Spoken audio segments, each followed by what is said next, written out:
അദ്ദേഹം വലിയ വാശിയിൽ പറഞ്ഞിട്ടുണ്ടോ 100 സീറ്റ് കിട്ടിയാൽ അയാൾ എന്തോ ചെയ്യുമെന്ന് പറഞ്ഞല്ലോ, രാജിവെക്കുന്നു അങ്ങനെ എന്തോന്ന് പറഞ്ഞു. ചോദിച്ചപ്പോ അദ്ദേഹം എന്താ പറഞ്ഞത്? മെയിൻ പ്രശ്നം എന്താ അറിയോ? അയാൾ പാരാ കേരളത്തില്. നിങ്ങൾ ഈ ക്യാമറയും വടിയും കുന്തൊക്കെ എടുത്തിട്ട് അയാളെ പെരക്ക് പോകാൻ നിങ്ങൾക്ക് കാണല്ലേ? നേരത്തെ SNDP സെക്രട്ടറിയാണ് കൂട്ടാ, കോടതി ഇടപെട്ട് അതും ഒഴിവാക്കി. പിന്നെ ഈ മനുഷ്യന്റെ ഈ അണ്ടിപ്പരിപ്പും ചായയും കുടിക്കാൻ എന്തിനാ പോണത്? അയാൾ ഛർദ്ദിക്കാൻ പോകുന്ന വിഷം നിങ്ങൾക്ക് നേരത്തെ അറിയല്ലോ.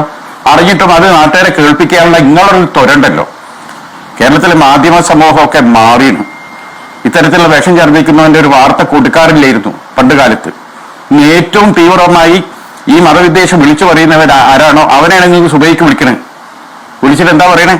ഇന്ന് ഞങ്ങളെ ചാനലിൽ വരും, രാവിലെ തന്നെ വിളിക്കണേ എന്തിനാണ്? നിങ്ങളെ മറ്റുള്ളവർ തട്ടിക്കൊണ്ടുപോക്കാനാ? SNDP എന്ന് പറയുന്ന ഒരു വലിയ പ്രസ്ഥാനത്തിന്റെ കസേരയിലിരിക്കുന്ന ആളാണ് വെള്ളാപ്പള്ളി നടേശൻ. അത് ശ്രീനാരായണ ഗുരു ഇരുന്ന കസേരയാണ് എന്ന ബോധം ഉണ്ടെങ്കിലും ഇല്ലെങ്കിലും അയാൾ പറയുന്നത് കേൾക്കില്ലേ? എന്ത് അയാളെ സമുദായത്തെ ഒരു മിനിറ്റ്, അയാൾ ഇതര സമുദായത്തെ കുറിച്ച് ചീത്ത പറയാൻ വരുമ്പോ അന്നേരം നിങ്ങളാണ് ആക്ട് ചെയ്യണം അവിടെ.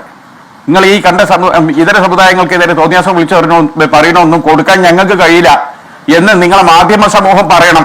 അത് പറഞ്ഞാൽ അവിടെ നിൽക്കും. ഞാൻ നിങ്ങൾക്ക് പറഞ്ഞാൽ അത് കൊടുക്കാൻ ആളുണ്ടാവില്ല എന്നുള്ള തോന്നൽ വന്നാൽ അത് നിർത്തുള്ളൂ. നിങ്ങൾ ഈ ചാനലിൽ നിന്ന് വലിയ മതേതരത്വം പ്രസംഗിക്കും. അല്ലല്ല, ഞാൻ പറയട്ടെ, നിങ്ങൾ ഈ എന്താണ് വലിയ മതേതരത്വം ഇവിടെ വെച്ചും പ്രസംഗിച്ചു പോകും. ഈ നാട്ടിലെ എല്ലാ വിഷവർത്താനം ജനങ്ങളിലേക്ക് സ്പ്രെഡ് ചെയ്യിപ്പിക്കുന്നത് നിങ്ങളാ. അത് നിങ്ങൾ മനസ്സിലാക്കണം. അത് എവിടെ എത്തുക? അതാണ് സതീശൻ പറഞ്ഞത്. പിണറായിയും വെള്ളാപ്പള്ളിയും ഞാനും ഒക്കെ മരിച്ചു പോകും. നമ്മളെ കുഞ്ഞുങ്ങളുടെ നാട്ടിൽ നമ്മളൊക്കെ ജീവിച്ച മാതിരി നമ്മളെ കുഞ്ഞുങ്ങൾക്ക് ഈ നാട്ടിൽ ജീവിക്കാനുള്ള അവസരം എടുക്കണം. ആ സതീശന്റെ ആ ഒരു ഒറ്റ വാക്കാണ് കേരളത്തിൽ വലിയ തരംഗായത്. അത് നിങ്ങൾ മനസ്സിലാക്കണം. അപ്പൊ നിങ്ങളും രാഷ്ട്രീയക്കാരെ മാത്രം കുറ്റം പറഞ്ഞ പോരാ, നിങ്ങൾ സ്റ്റാൻഡ് എടുക്കണം ഇത്തരം കാര്യത്തിൽ. ഇത്തരം വിഷം പറയുന്നവരെ പ്രോത്സാഹിപ്പിക്കണോ വേണ്ടെന്നുള്ളത് വളരെ കൃത്യമായ വാക്കുകളാണ് ഷാഫി ചാലിയത്തിൻ്റെത്. കേരളത്തിലെ മാധ്യമങ്ങള് ഇനിയെങ്കിലും ധാർമ്മികത അല്ലെങ്കിൽ മാധ്യമ പ്രവർത്തനം എന്ന് പറയുന്ന ആ ഒരു പ്രവൃത്തിയുടെ അന്തസ് കാത്തു സൂക്ഷിക്കാൻ തയ്യാറാവണം. വളരെ കൃത്യമായിട്ട് ഷാഫി ചാലിയൻ പറഞ്ഞു വെക്കുന്നതിൽ വളരെ വളരെ വളരെ ഒരുപാട് കാര്യങ്ങളുണ്ട് അതില്. കേരളത്തിലെ മാധ്യമങ്ങള് SNDP എന്ന് പറയുന്ന സംഘടനയോടൊന്നും ഇവിടെ ആർക്കും ഒരു പ്രശ്നവുമില്ല. SNDP എന്ന് പറയുന്ന സംഘടനയുടെ കസേരയിൽ ഇരുന്ന വ്യക്തി ശ്രീനാരായണ ഗുരുദേവൻ, അദ്ദേഹത്തെ കേരളത്തിൽ എല്ലാവരും വലിയ ബഹുമാനത്തോടു കൂടി ആദരിക്കുകയും ബഹുമാനിക്കുകയൊക്കെ ചെയ്യുന്നതാ. എന്ന് കരുതിയിട്ട് ശ്രീനാരായണ ഗുരുദേവൻ ഇരുന്ന കസേരയിൽ ഇരുന്നു കൊണ്ട് ആ ഗുരുദേവന്റെ എവ്രിതിങ്, ഓരോ അനക്കങ്ങൾക്കും ആശയങ്ങൾക്കും പ്രത്യയശാസ്ത്രങ്ങൾക്കും ഗുരുദേവന്റെ കാഴ്ചപ്പാടുകൾക്കും എതിരായിട്ട് ആ കസേരയിൽ ഇരുന്നു കൊണ്ട് ഒരുത്തൻ ഇങ്ങനെ വിഷം തുപ്പിക്കൊണ്ടിരിക്കുമ്പോ അതിനെ കേരളത്തിന്റെ പൊതുസമൂഹത്തിന് മുന്നിൽ ചവറ്റുകൊട്ടയിലാണ് സ്ഥാനമെന്ന് കാണിച്ചു കൊടുക്കേണ്ടത് കേരളത്തിലെ മാധ്യമങ്ങളുടെ കൂടി ധർമ്മമാണ്. ഇത്തരം വിഷവിത്തുകൾ ഇങ്ങനെ ജനങ്ങളിലൂടെ ഇങ്ങനെ സ്പ്രെഡ് ചെയ്യിപ്പിക്കാതിരിക്കുവാനുള്ള ശ്രമങ്ങള് അല്ലേ? ഇപ്പൊ നിങ്ങളൊന്ന് ആലോചിച്ച് നോക്ക്. ഇപ്പോ ഒരു ഗ്യാസ് ടാങ്കർ നമ്മളെ നാട്ടിൽ ഇടക്കിടക്ക് സംഭവിക്കുന്നതാണല്ലോ. ഗ്യാസ് ടാങ്കർ മറിയും, ഗ്യാസ് ചോർച്ചയുണ്ടാവും, ടാങ്കറിന് ചോർച്ചയുണ്ടാവും. ഈ ചോർച്ച വന്നു കഴിഞ്ഞാൽ എന്താ ആദ്യം ചെയ്യുന്നത്? ജനങ്ങളെ അവിടെ നിന്ന് അതിൻ്റെ പരിസര പ്രദേശങ്ങളിൽ നിന്നും മാറ്റും, താൽക്കാലികമായിട്ട് മാറ്റും. എന്നിട്ടാണ് ചോർച്ച അടക്കാൻ പോകുന്നത്. അപ്പോൾ ആദ്യം ചെയ്യേണ്ടത് ഇത്തരം വിഷവിത്തുകൾ ജനങ്ങളിലേക്ക് എത്താതിരിക്കണം. SNDPയുടെ നേതാവാണ്, ശ്രീനാരായണ ഗുരുദേവൻ ഇരുന്ന കസേരയിൽ ഇരിക്കുന്നവനാണ് എന്നൊക്കെ പറഞ്ഞിട്ട് അയാൾ പറയുന്ന ശ്രീനാരായണ ഗുരുദേവൻ പറഞ്ഞത്, ഗുരുദേവൻ എപ്പോഴെങ്കിലും ഇങ്ങനെ അപരമത വിദ്വേഷം പ്രചരിപ്പിച്ചിട്ടുണ്ടോ? ഗുരുദേവൻ ഇങ്ങനെയാണോ പറഞ്ഞിട്ടുള്ളത്? ഗുരുദേവന്റെ വാക്കുകൾ കേരളത്തിന്റെ സമൂഹത്തിന് മുന്നിലുണ്ടല്ലോ. അപ്പൊ ഗുരുദേവൻ എന്താണ് പറഞ്ഞത്? അതിന് നേരെ വിപരീതം. ഗുരുദേവൻ മുന്നോട്ട് വെച്ച ആശയങ്ങൾക്ക് നേരെ വിപരീതമായിട്ട് പ്രവർത്തിക്കുന്ന വെള്ളാപ്പള്ളി നടേശന്റെ നിങ്ങളൊരു കാര്യം ആലോചിച്ച് നോക്ക്. ഈ SNDPയുടെ നേതാവ് കേരളത്തില്, നിങ്ങളൊരു കാര്യം ആലോചിച്ച് നോക്ക്. ഈ വെള്ളാപ്പള്ളി നടേശൻ എന്ന് പറയുന്ന ഈ വിഷവിത്തിന്, ഈ നികൃഷ്ട ജീവിക്ക് കേരളത്തിലെ ഈ പറയുന്ന സമൂഹത്തില് യാതൊരുവിധ വിലയും മാനവും ഇല്ലാത്ത വ്യക്തിയുടെ അടുത്ത് എല്ലാ ദിവസവും ഈ ക്യാമറയുമായി പോയിട്ട് ഇയാളോട് അഭിപ്രായം ചോദിക്കേണ്ട കാര്യം എന്താ? ഇനി ചോദിക്കുമ്പോൾ ഇയാൾ ഈ വിഷം തുപ്പുമ്പോൾ അതിനെതിരെ ചോദ്യം ചോദിക്കാൻ എന്താ ഇവർക്കാർക്കും സാധിക്കാത്തത്? അത് ഇങ്ങനെ കൊണ്ടുവന്ന് സ്പ്രെഡ് ചെയ്ത് കേരളത്തിലെ മാധ്യമങ്ങൾ കാട്ടിക്കൂട്ടുന്നത് എന്താണ്? ഇത് മാധ്യമമാണോ? ഇത് മാധ്യമ പ്രവർത്തനമാണോ? ഇതിനൊരു ധാർമ്മികത, എന്തൊരു പ്രവൃത്തിയും അല്ലേ? ഇപ്പം നമ്മളൊരു ഡോക്ടറോട് വലിയ ധാർമ്മികത പറയൂലേ? നമ്മളൊരു അധ്യാപകൻ ഒരു ധാർമ്മികത പറയൂലേ? ഇതേപോലെ ഈ പറയുന്ന സമൂഹത്തിൻ്റെ ഏത് മേഖലയിൽ പ്രവർത്തിക്കുന്ന ഏത് വ്യക്തിക്കും ധാർമ്മികതയില്ലേ? അപ്പോൾ ഇത്തരം വിഷജന്തുക്കളെ മാറ്റി നിർത്താൻ ആദ്യം തയ്യാറാവേണ്ടത് കേരളത്തിലെ മാധ്യമങ്ങളാ. ഇവർക്ക് വലിയ പബ്ലിസിറ്റി ഉണ്ടാക്കി കൊടുക്കുക. അത് ചെയ്യുന്നതാരാ? കേരളത്തിലെ മാധ്യമങ്ങൾ. ആ പബ്ലിസിറ്റി ഉണ്ടാക്കി കൊടുക്കുകയല്ലല്ലോ വേണ്ടത്. ഇത്തരം വിഷവിത്തുകളെ കേരളത്തിൻ്റെ സമൂഹ മനസ്സുകളിലേക്ക് സ്പ്രെഡ് ചെയ്യുന്നതാരാ? ഈ മാധ്യമങ്ങൾ. ഇതാണോ ചെയ്യേണ്ടത്? ഇതല്ലല്ലോ ചെയ്യേണ്ടത്. ചാനലുകളിൽ ഇരുന്നു കൊണ്ട് ഘോരഘോരം ഇത് ഇല്ലാതെയാക്കണമെങ്കിൽ എന്ത് വേണം? റീച്ച് ഇല്ലാതെയാവണം, ആക്സസബിൾ അല്ലാതെയായിരിക്കണം. അതല്ലേ വേണ്ടത്. കൊടുക്കുന്നവർ കൊടുത്തോട്ടെ. ഞാനത് ചെയ്യില്ല എന്നുള്ളത് ഓരോ മാധ്യമ പ്രവർത്തകരും ചിന്തിക്കേണ്ട കാര്യമില്ലേ? വിഷം തുപ്പാൻ വേറെ ആളുകളുണ്ട്, അവർ കൊടുക്കുമായിരിക്കും. വിഷം തുപ്പാനായിട്ട് തുറന്നു വെച്ച ചാനലുകളുണ്ട്, അവർ കൊടുക്കുമായിരിക്കും. കൊടുക്കട്ടെ. അതില്ലാതെ ഈ സോഷ്യൽ, നിങ്ങളൊരു കാര്യം ആലോചിക്കണം. വെള്ളാപ്പള്ളി നടേശൻ ഈ തെരഞ്ഞെടുപ്പിന് മുൻപും ഇത് തന്നെയല്ലേ പറഞ്ഞുകൊണ്ടിരുന്നത്? തെരഞ്ഞെടുപ്പിന് മുൻപ്, നോട്ടിഫിക്കേഷൻ വരുന്നതിന് മുമ്പ് ഇത് തന്നെയല്ലേ പറഞ്ഞുകൊണ്ടിരുന്നത്? കേരളത്തിൻ്റെ പൊതുസമൂഹം അത് തള്ളിക്കളഞ്ഞതല്ലേ? എന്ന് പറഞ്ഞാൽ കേരളത്തിൻ്റെ ഭൂരിപക്ഷം വരുന്ന ജനങ്ങൾക്ക് അതിനോട് താല്പര്യമില്ല എന്നല്ലേ അർത്ഥം? കേരളത്തിൻ്റെ പൊതുസമൂഹത്തിന് യാതൊരുവിധ താല്പര്യവും ഇല്ലാത്ത കാര്യങ്ങളെ മാറ്റി നിർത്താൻ കേരളത്തിലെ മാധ്യമങ്ങൾ തയ്യാറാവണ്ടേ? കൃത്യമായിട്ട് ഈ ചാരിത്ര പ്രസംഗം നടത്തിയാൽ പോരല്ലോ, മതിയോ? അതല്ലല്ലോ പ്രവൃത്തിയിൽ കാണിക്കണ്ടേ? ഇത്തരം വിഷവിത്തുകളെ, ആ വിഷവിത്തുകൾക്ക് സമൂഹ മനസ്സിൽ സ്ഥാനമില്ലെന്ന് ജനം വിളിച്ചു പറയുമ്പോൾ ആ ജനവികാരം എന്ന് പറയുന്നത് ഒന്നുണ്ടല്ലോ. ജനവികാരം എന്ന് പറയുന്നത് സതീശൻ മുഖ്യമന്ത്രി ആവുക എന്നല്ല.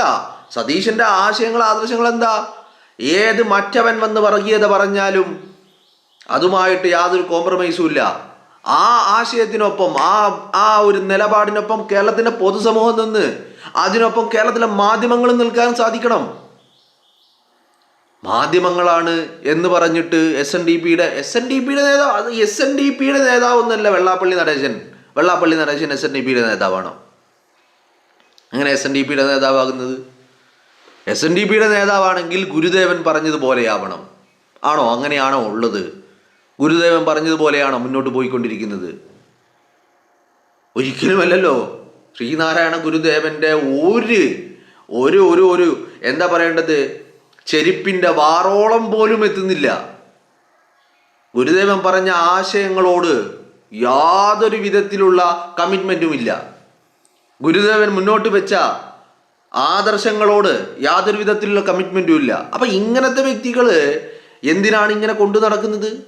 എല്ലാ ദിവസവും ഇവർക്ക് എന്താ വേണ്ടത്? ചർച്ച വേണം.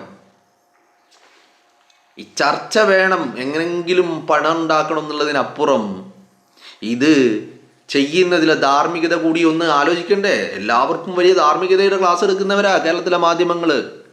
ആ ധാർമ്മികത നിങ്ങളത് കീപ്പ് ചെയ്യുന്നുണ്ട് നോക്കണ്ടേ? നിങ്ങളൊരു കാര്യം ആലോചിച്ചു. ഇപ്പൊ സതീശൻ പറഞ്ഞു, എന്ത്? കേരളത്തിന്റെ മുഖ്യമന്ത്രി, ബഹുമാനപ്പെട്ട മുഖ്യമന്ത്രി വി ഡി സതീശൻ പറഞ്ഞ വാക്കുകൾ കേരളത്തിന്റെ മനസാക്ഷിയെ തൊട്ട വാക്കുകൾ. പ്രതിപക്ഷ നേതാവിന്റെ കസേരയിൽ ഇരുന്നുകൊണ്ട് അദ്ദേഹം പറഞ്ഞ വാക്കുകളാ. ഞാനും പിണറായി വിജയനൊക്കെ കുറച്ചു കാലം കൂടി ഉണ്ടാവൂ. അത് കഴിഞ്ഞാൽ നമ്മുടെ മക്കള്, നമ്മുടെ കൊച്ചുമക്കള്, അവർക്ക് സമാധാനത്തോടെ സാഹോദര്യത്തോടെ ജീവിക്കുവാനുള്ള ഒരു സോഷ്യൽ ഫാബ്രിക് കേരളത്തിൽ ഉണ്ടാവണം. അതിനോടൊപ്പം കേരളത്തിലെ ജനങ്ങൾ നിന്നു. കേരളത്തിലെ ജനങ്ങൾ നിന്നതിൻ്റെ ജനവികാരമാണ് നിങ്ങൾ ഈ കണ്ട തെരഞ്ഞെടുപ്പ് ഫലങ്ങളും ഒക്കെ. അപ്പോൾ അതേ ജനവികാരത്തിനൊപ്പം നിൽക്കാൻ കേരളത്തിലെ മാധ്യമങ്ങൾക്ക് സാധിക്കണ്ടേ? അതല്ലേ ധാർമ്മികത എന്ന് പറയുന്നത്. അതല്ലാതെ ന്യൂസ് റൂമിൽ ഇരുന്ന് നടത്തുന്ന ഈ ചാരിത്ര പ്രസംഗങ്ങളാണോ ധാർമ്മികത എന്ന് പറയുന്നത്? ഇതിപ്പോ വേശ്യയുടെ ചാരിത്ര പ്രസംഗം എന്നൊക്കെ നമ്മൾ കേട്ടിട്ടില്ലേ? അതിനേക്കാളൊക്കെ അതപ്പതിച്ചു പോയ ഒരു മേഖലയായിട്ട് കേരളത്തിലെ മാധ്യമ പ്രവർത്തനം മാറിക്കൊണ്ടിരിക്കുന്നു. നിങ്ങളൊന്ന് ആലോചിച്ച് നോക്ക്. ഇപ്പൊ തെരഞ്ഞെടുപ്പ് കഴിഞ്ഞതിന് ശേഷവും തെരഞ്ഞെടുപ്പ് നോട്ടിഫിക്കേഷൻ വന്നതിന് ശേഷവും ഈ 2 ഘട്ടങ്ങളിലും ഈ വെള്ളാപ്പള്ളി നടേശൻ മാധ്യമങ്ങളുമായിട്ട് സംസാരിച്ചത് എത്ര തവണയാണെന്ന് ആലോചിച്ച് നോക്ക്. ഇപ്പൊ തെരഞ്ഞെടുപ്പ് കഴിഞ്ഞ് അതിനുശേഷവും ഈ വെള്ളാപ്പള്ളി നടേശൻ വെള്ളാപ്പള്ളി നടേശന് തെരഞ്ഞെടുപ്പിന് മുമ്പ് ഓക്കെ വോട്ട് ബാങ്ക് ഉണ്ട്, ശരി, വോട്ട് ബാങ്ക് ഉള്ളത് SNDPയുടെ നേതാവാണ്, ആ രീതിയിൽ സംസാരിച്ചു. തെരഞ്ഞെടുപ്പ് കഴിഞ്ഞല്ലോ, വോട്ടെടുപ്പ് കഴിഞ്ഞല്ലോ, അതിനുശേഷം ഈ വെള്ളാപ്പള്ളി നടേശൻ എന്താ ഇത്? മാത്രവുമല്ല, വെള്ളാപ്പള്ളി നടേശൻ BDJS എന്ന് പറയുന്ന പാർട്ടി ഉണ്ടാക്കി സംഘപരിവാറിനൊപ്പം നിന്നു. വെള്ളാപ്പള്ളി നടേശൻ എന്ന് പറയുന്ന വ്യക്തി പിണറായി വിജയനൊപ്പം നിന്നു. ഈ 2 ആളുകളും തോറ്റമ്പിയെട്ടി. വിജയിച്ചു കയറിയത് UDF ആണ്. ഇനിയും വെള്ളാപ്പള്ളി നടേശൻ എന്താ അവിടെ പിന്നെ ഒരു വോയിസ് ഉള്ളത്? എന്ത് അഭിപ്രായമാണ് വെള്ളാപ്പള്ളി നടേശനുള്ളത്? എന്ത് അർഹതയാ അതിനുള്ളത്? എന്ത് അവകാശമാ ഉള്ളത്? അപ്പോ ഈ തെരഞ്ഞെടുപ്പ് റിസൾട്ട് വന്നു കഴിഞ്ഞിട്ടും വെള്ളാപ്പള്ളി നടേശനെ ഈ പുട്ടിൽ തേങ്ങയിടും പോലെ പോയി കണ്ടിട്ട് നിങ്ങൾ നോക്കൂ. തെരഞ്ഞെടുപ്പ് റിസൾട്ട് വന്നതിന് ശേഷം വെള്ളാപ്പള്ളി നടേശനോട് എല്ലാ ദിവസവും ചോദിച്ച ചോദ്യം, UDFന്റെ മുഖ്യമന്ത്രി ആരാകും, കേരളത്തിന്റെ മുഖ്യമന്ത്രി ആരാകും? വെള്ളാപ്പള്ളി നടേശൻ അത് പറയാനുള്ള എന്ത് അവകാശമാണ്? ഇത് പറയാൻ അവകാശമുള്ളവനോടല്ലേ ആ ചോദ്യം ചോദിക്കേണ്ടത്? എന്തർത്ഥത്തിലാണ് കേരളത്തിലെ മാപ്രകള്, ഈ വേശ്യ മാധ്യമങ്ങള് വെള്ളാപ്പള്ളി നടേശനോട് ആ ചോദ്യം ചോദിക്കുന്നത്? എന്ത് അധികാരം, എന്ത് അർഹത, എന്ത് യോഗ്യത നടേശന്? മനസ്സിലായില്ലേ? അപ്പോ ഈ എല്ലാത്തിനും മറുപടി അയാൾ SNDPയുടെ നേതാവ് ഇങ്ങനെയൊന്നല്ല. SNDP എന്താണ്, SNDPയുടെ നേതാവ് എന്താണ്, എങ്ങനെയാകണം, എന്താവണം എന്നൊക്കെ SNDPയുടെ എല്ലാമായ ഗുരുദേവൻ പറഞ്ഞു വെച്ചിട്ടുണ്ട്. ആ രീതിയിലല്ലാത്ത ഒരു മനുഷ്യൻ എങ്ങനെ SNDPയുടെ നേതാവാകും? ഒരർത്ഥത്തിലും ഗുരുദേവൻ പറഞ്ഞതിൻ്റെ വിപരീത ദിശയിൽ മാത്രം സഞ്ചരിച്ചു കൊണ്ടിരിക്കുന്ന ഓരോ ക്രിമിനൽ, ആ ക്രിമിനൽ എങ്ങനെ SNDPയുടെ നേതാവാകും? ഏത് രീതിയിൽ, എന്തർത്ഥത്തിൽ? SNDP എന്ന് പറയുന്ന പ്രസ്ഥാനത്തിൻ്റെ മഹത്വം എന്താ? അത് നാരായണ ഗുരുവിൻ്റെ പ്രത്യയശാസ്ത്രമാണ്, ആശയമാണ് എന്നുള്ളതാ. അതൊരിക്കലും തൊട്ട് തീണ്ടാത്തവൻ എങ്ങനെയാണ് നാരായണ ഗുരു ഇരുന്ന കസേരയിൽ ഇരിക്കുന്നു എന്നുള്ള ഒരു പ്രയോറിറ്റി അയാൾക്ക് ലഭിക്കുന്നത്? എങ്ങനെയാണ് അനുവദിച്ചു കൊടുക്കാൻ കഴിയുന്നത്? അപ്പൊ കേരളത്തിലെ മാധ്യമങ്ങൾ കൃത്യമായിട്ട് അവർക്ക് ചർച്ചകൾ ഉണ്ടാക്കണം. ആ ചർച്ചകൾക്ക് വേണ്ടി അവർ തന്നെ എന്താക്കുന്നു? ടോപ്പിക്കുകൾ ഉണ്ടാക്കുന്നു, വിഷയം ഉണ്ടാക്കുകയാണ്. ആ വിഷയം ഉണ്ടാക്കാൻ വേണ്ടി ചോദ്യങ്ങൾ ചോദിക്കുകയാണ്. നടേശനോട് ഇപ്പൊ എല്ലാ ദിവസവും കേരളത്തിന്റെ മുഖ്യമന്ത്രി, UDF മുഖ്യമന്ത്രി ആരായിരിക്കണമെന്ന് ചോദിക്കുന്നതിൽ എന്തർത്ഥമാണുള്ളത്? അപ്പോൾ അതൊരു വിഷയദാരിദ്ര്യം, വിഷയമുണ്ടാക്കണം. വിഷയമുണ്ടായാലേ ചർച്ച ഉണ്ടാക്കാൻ പറ്റുള്ളൂ. മനസ്സിലായില്ലേ? കൃത്യമായിട്ട് കേരളത്തില് ഈ സോഷ്യൽ ഫാബ്രിക്കിന് തുരങ്കം വെക്കുന്നത് കേരളത്തിലെ മാപ്രകളാണ്, വേശ്യ മാധ്യമങ്ങളാണ്. ഒരു രീതിയിലും കേരളത്തിന്റെ പൊതുസമൂഹത്തോട് യാതൊരു വിധത്തിലുള്ള കമ്മിറ്റ്മെന്റും ഇല്ലാത്ത ഒരു കൂട്ടം വേശ്യ മാധ്യമങ്ങൾ, അവരാണ് കേരളത്തിന്റെ സോഷ്യൽ ഫാബ്രിക്കിന് തുരങ്കം വെക്കാൻ ആദ്യമായിട്ട് പണിയെടുത്തുകൊണ്ടിരിക്കുന്നത്. ആ പണിയെടുക്കുന്നവരുടെ കൂട്ടത്തിൽ 1-ാം സ്ഥാനത്ത് കേരളത്തിലെ വേശ്യ മാധ്യമങ്ങളാണ് എന്നുള്ള കാര്യത്തിൽ ഒരു തർക്കവും ഇല്ല.